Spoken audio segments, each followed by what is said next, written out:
સુરત શહેર અને જિલ્લામાં દારૂનું વેચાણ કરતા બુટલેગરો સામે કડક કાર્યવાહીની માંગ કરવામાં આવી।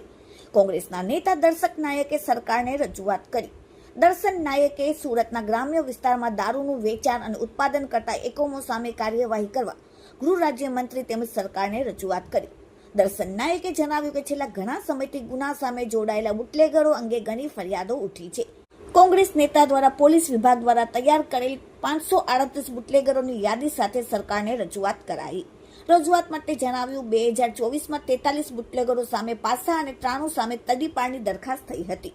કોંગ્રેસ નેતાનો આક્ષેપ છે કે પોલીસ વિભાગ દ્વારા અરજી દફતર કરવા માટે નામ પૂરતી કાર્યવાહી કરવામાં આવે છે। Bureau report, daily India TV, Surat. ભય, ભૂખ અને ભ્રષ્ટાચારની વાત કરનારી ભારતીય જનતા પાર્ટીની સરકાર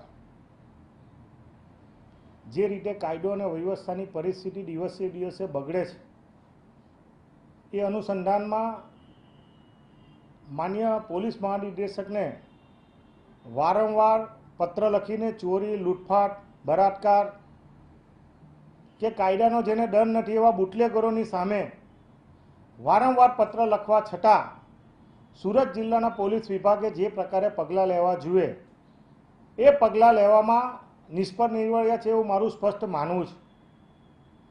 સુરત જિલ્લામાં 25/11/2024ના રોજ સમગ્ર સુરત જિલ્લાના 9 તાલુકામાંથી પોલીસ વિભાગ દ્વારા જે લિસ્ટેડ બુટલેગરો છે, જેની ઉપર લગભગ 20થી વધુ ગુનાઓ નોંધાયેલા છે, એની યાદી સુરત જિલ્લા પોલીસ વડાએ તૈયાર કરી હતી અને તે માહિતી મારા દ્વારા લેવામાં આવતા તે માહિતી સાથે 25/11/2024ના રોજ માન્ય પોલીસ વડાને પત્ર લખીને વિનંતી કરી કે આવા લોકોની સામે તાત્કાલિક અસરથી કાયદાકીય રીતે પગલાં લેવાવા જોઈએ।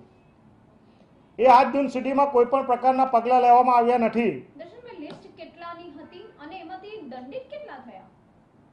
આ યાદી અંતર્ગત સુરત જિલ્લાના 9 તાલુકામાં 538 જેટલા લિસ્ટેડ બુટલેગરો હતા અને એ બુટલેગરોની યાદીની સામે પોલીસ વડાએ તપાસના આદેશ આપ્યા હતા અને શું પ્રકારની કાર્યવાહી કરી હતી એ જિલ્લા પોલીસ વડાને પત્ર લખીને વિનંતી કરી હતી। એ પત્રના અનુસંધાનમાં મને જિલ્લાના પોલીસ વડાએ પત્ર લખીને જે માહિતી આપી છે ચોંકાવનારી છે કે 42 જેટલા બુટલેગરોની સામે પાસાના કેસો કરવા